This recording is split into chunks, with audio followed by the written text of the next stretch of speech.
Me titra në ekranin tuaj bëhet fjalë pikërisht për samitin e klimës në Dubai, në fakt në Emiratet e Bashkuara Arabe, nisë sot edicioni i vitit 2023 i samitit të OKB-s për klimën i njohur zyrtarisht edhe si COP28.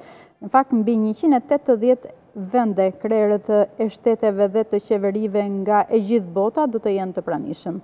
Delegacioni shqiptar kryesohet nga kryeministri Edi Rama.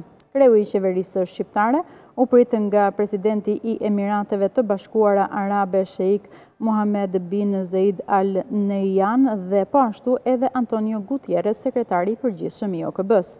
Konferenca do të vazhdojë deri më datë 12 dhjetor. Fokusohet po ashtu dhe fokusi është në arritjen e rezultateve ambicioze të negociatave përmes një agende paraprake dhe praktike për të transformuar angazhimet dhe premtimet në parim të prekshëm në administrimin e krizës klimatike.